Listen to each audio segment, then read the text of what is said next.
Welcome to my channel English পরিচয়। আজ আমি তোমাদের জন্য নিয়ে এসেছি কালেকটিভ নাউনের দ্বিতীয় পার্ট। কালেকটিভ নাউন কাকে বলে?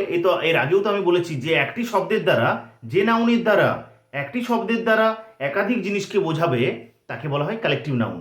আর একটা জিনিস বলেছিলাম যে কালেকটিভ নাউন সবসময় সিঙ্গুলার হয়। কখন সিঙ্গুলার হয়? যখন কালেকটিভ নাউনের যে জিনিসগুলোর মধ্যে, যে জিনিসগুলো নিয়ে কালেকটিভ নাউনটা তৈরি হচ্ছে বা যে ব্যক্তিগুলো নিয়ে তৈরি হচ্ছে তাদের মধ্যে যদি মেল থাকে, যদি অমিল থাকে তাহলে সেগুলো হচ্ছে প্লুরাল। চলো দেখে নেওয়া যাক। নাম্বার ওয়ান, আর ড্যাশ অফ রবার্টস। রবারের দলকে, চোরেদের দলকে কি বলে? অনেকগুলো চোর যখন একসাথে থাকবে তখন তাদেরকে বলা হয় গ্যাং অফ রবার্স। বলে না, gang. A gang of robbers has come to our house.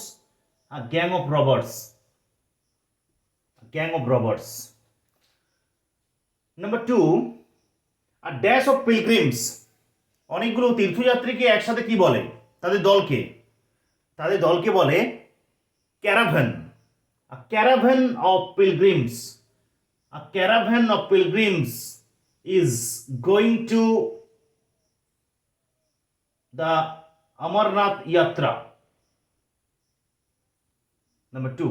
অথবা আ ফ্লোক অফ পিলগ্রিমসও হয়। আ ফ্লোক অফ পিলগ্রিমস, অনেকে বলে আ ব্যান্ড অফ পিলগ্রিমসও হয়। ক্যারাভ্যানটা বেশি ব্যবহার করা হয়, ফ্লোকটা বেশি ব্যবহার করা হয়। Number three, a dash of trees. অনেকগুলো গাছকে একসাথে কি বলে? গাছেদের সারিকে কি বলে? রো। আর row of trees. I have planted a row of trees. Row of trees. আর ট্রিজের বদলে আরো কালেকটিভ নাউন আমরা ইউজ করতে পারি, সেটা হলো grove, orchard, forest. Grove, orchard,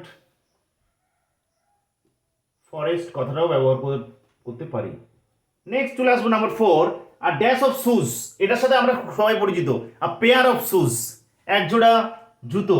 a pair of shoes. A pair of shoes. Number four, a pair of shoes. Next চলে আসি number five, a dash of puppies. A dash of puppies, অনেকগুলো পাপ্পিকে একসাথে কি বলে? A litter of puppies. A litter of puppies. Number five, a litter of puppies. Next, a dash of people. অনেকগুলো লোককে যখন একসাথে জমায়েত হবে, লোকেদের যে গ্রুপকে, দলকে কি বলে? তাকে বলে, আমরা তো বলি ক্রাউড, বলি না? Crowd. The crowd has gathered. The crowd has agitated. ক্রাউডটা খেপে গেছে। Crowd of people. Number six, crowd of people. Number seven, a dash of sailors. নাবিকের দলকে কি বলে? সেলার্স। একটা পার্টিকুলার ওয়ার্ডের দ্বারা সেগুলোকে প্রকাশ করা হয়। ক্রিউ, বলে না? ক্রিউ মেম্বাররা এসছে। Crew of sailors. Crew of sailors. Number seven. Next number eight, আর ড্যাশ অফ গ্রেইনস। শস্যদানা। শস্যদানাকে যখন একসাথে অনেকগুলো শস্যদানা থাকবে তখন তাদেরকে কি বলে বলো তো? তখন তাদেরকে বলে a sheaf of grains. SHEAF। A sheaf of grains. Number eight, a sieve of grains.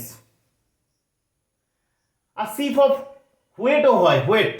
a sieve of grains এর বদলে wheat যদি থাকতো, গম যদি থাকতো তাহলে কিন্তু সিফেই হতো। Next number nine, a dash of mountains. আমরা বলি কথাটা কিন্তু ইউজ করে থাকি, মাউন্টেন রেঞ্জ বলে না? রেঞ্জ অফ মাউন্টেন্স, পর্বতমালা। a range of mountains. a range of mountains. Number nine, mountain range বলে। নাম্বার টেন, আর ড্যাশ অফ স্টাডিজ। আর ড্যাশ অফ স্টাডিজ, এই কথাটাও কিন্তু ইউজ করা হয় কালেকটিভ নাউনটা। আর কোর্স অফ স্টাডিজ, বলে না? কি কি কোর্স আপনাদের প্রোভাইড করছেন? Course of studies. নেক্সট, আর ড্যাশ অফ ক্লথেস। আর ড্যাশ অফ ক্লথেস, স্যুট কথাটা ব্যবহার করি না আমরা? Sweet.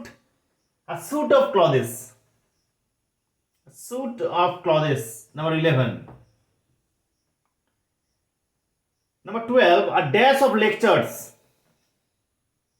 Dash of lectures, a series of lectures বলতে পারি আমরা, সরি এটা dash of studies, a course of studies, course of studies হবে না এটা,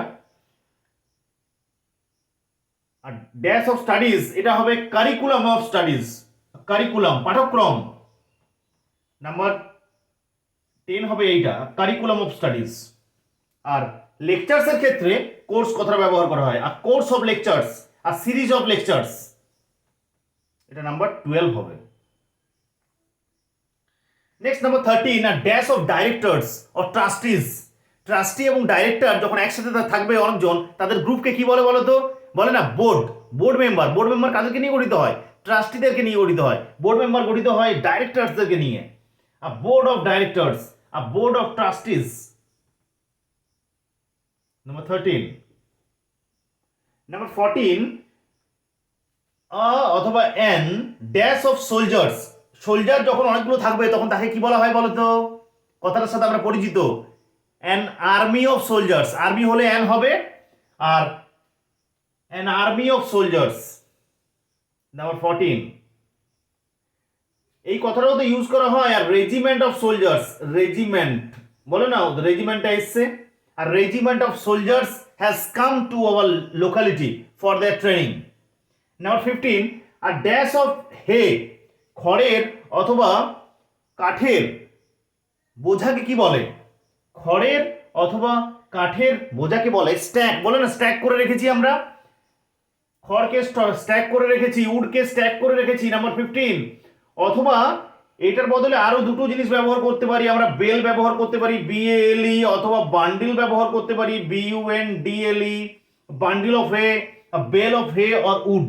আশা রাখছি এই সমস্ত কালেকটিভ নাউনগুলো তোমাদের কাছে ক্লিয়ার হয়ে গেল। আজকের মতো ভিডিওটা এখানেই শেষ। যদি ভিডিওটা ভালো লেগে থাকে তাহলে অবশ্যই লাইক, শেয়ার এবং আমার চ্যানেলটিকে সাবস্ক্রাইব করতে ভুলো না। যদি কোনো অসুবিধা থেকে থাকে বা কোনো ক্লাসের প্রয়োজন হয় তোমরা অবশ্যই কমেন্ট সেকশনে গিয়ে জানাও। Thank you for watching my video.